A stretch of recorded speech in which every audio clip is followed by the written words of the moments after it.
Bienvenue dans After the Storm, là où tout commence. Le podcast pour les femmes qui ont traversé des tempêtes et qui sentent que la suite les appelle. Ici, on parle de transformation, d'identité, de décision et d'audace. Parce que la tempête, elle t'a pas brisé, elle t'a préparé. Je suis Cécile et j'accompagne les audacieuses à se choisir et à oser la suite. Dans ce podcast, je partage des clés pour t'aider à te choisir et à créer la vie qui t'appelle vraiment. Et je donnerai aussi la parole à des femmes qui ont traversé leur propre tempête et qui ont décidé d'en faire quelque chose de nouveau. Je te souhaite une bonne écoute. Bonjour et bienvenue dans ce nouvel épisode d'After the Storm. Aujourd'hui, j'ai envie de te parler d'un sujet qui, je crois, peut profondément transformer la manière dont tu vois tes relations. Parce qu'on parle beaucoup des autres comme étant toxiques, on parle des pervers narcissiques, des manipulateurs, des personnes qui nous blessent. Et attention, je ne suis pas en train de dire que certaines personnes ne peuvent pas être réellement destructrices. Bien sûr que certaines relations le sont. Mais aujourd'hui, j'ai envie d'ouvrir une autre porte. Une porte qui peut être un peu plus inconfortable, mais aussi beaucoup plus libératrice. Et si, dans la relation, tu avais toi aussi ta part de toxique ? Alors attends, je dis pas ça pour te culpabiliser ou pour te dire que c'est ta faute si tu as vécu des relations destructrives, mais comme je disais dans l'épisode précédent, ici on est entre femmes qui veulent prendre leurs responsabilités. Alors on va aller regarder à quel endroit nous aussi on participe à une dynamique qui nous fait du mal. Où est-ce que tu t'oublies ? Où est-ce que tu te trahis ? Où est-ce que tu acceptes l'inacceptable ?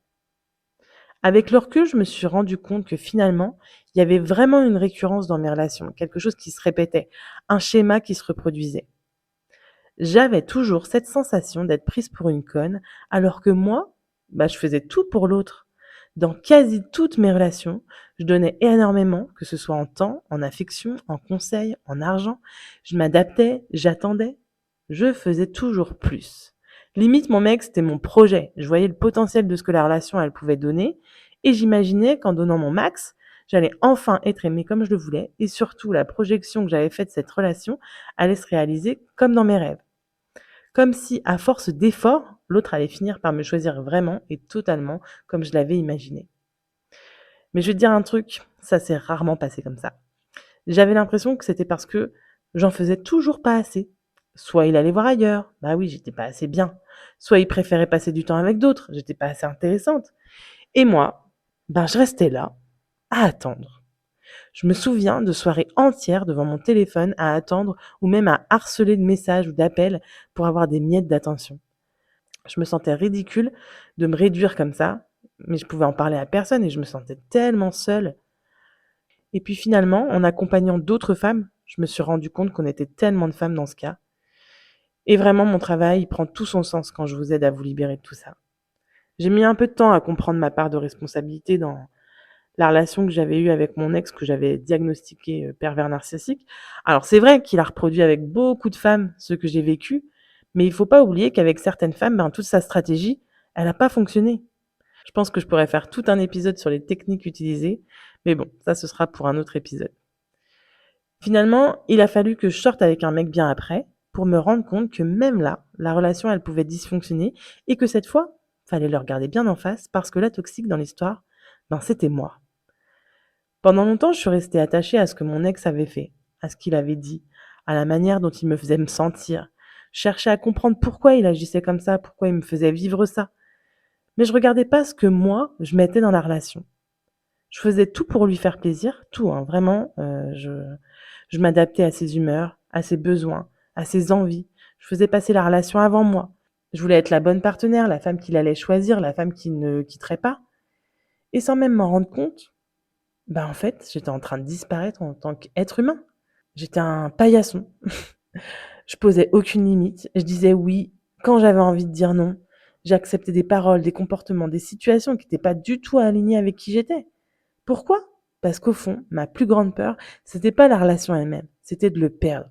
Et souvent, c'est là que beaucoup de femmes se perdent. Elles pensent aimer, mais parfois c'est pas de l'amour, c'est de la survie émotionnelle. C'est le besoin d'être choisi, d'être rassuré, d'être validé. Et quand une relation devient un lieu où tu fais tout pour ne pas être abandonné, alors c'est là que tu commences à t'abandonner toi-même. Et ça, c'est vraiment une forme de violence intérieure.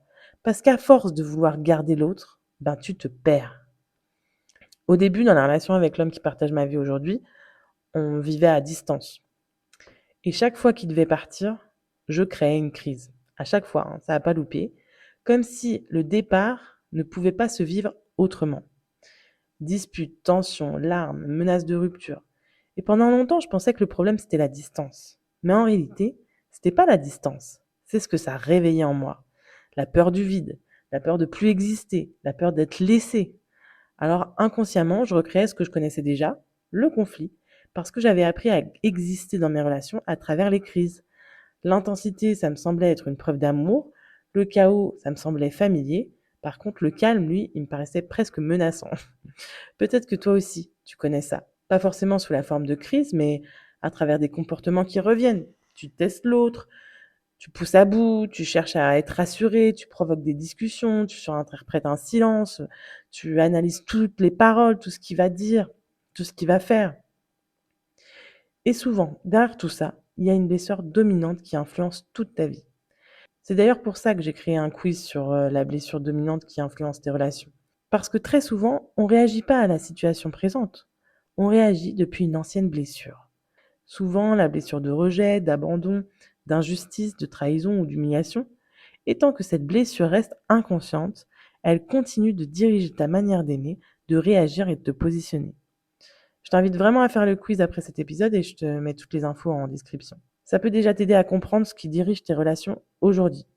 Et avant de te quitter, je vais te donner 3 clés pour remettre de la conscience dès maintenant sur tout ça. Alors, la première clé, c'est déjà d'observer où tu t'abandonnes pour ne pas perdre l'autre. Vraiment important d'aller remettre de la clarté sur ce que tu fais. La deuxième clé, c'est de repérer les schémas que tu recrées encore et encore.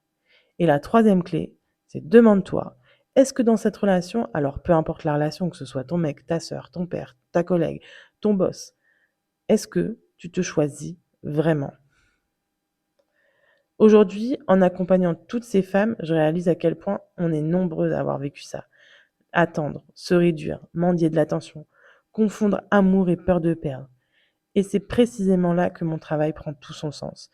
Ma mission, c'est vraiment de vous aider à vous libérer de ces schémas pour enfin vous aimer et vous choisir vraiment. Parce qu'aucune relation, aucun amour ne devrait te coûter toi-même. C'est beaucoup trop cher payé. Je te retrouve très vite pour un prochain épisode. Abonne-toi pour pas manquer les prochains. Et surtout, si tu l'as pas fait, fais le quiz pour découvrir quelles blessures dominent encore tes relations. Allez, je te dis à très vite sur le podcast d'After the Storm. Merci d'avoir écouté After the Storm. Si cet épisode t'a parlé, tu peux t'abonner au podcast pour ne pas manquer les prochains. Et si tu penses qu'une femme autour de toi a besoin d'entendre ça aujourd'hui, n'hésite pas à lui partager cet épisode. Tu as traversé, maintenant ose. À très vite.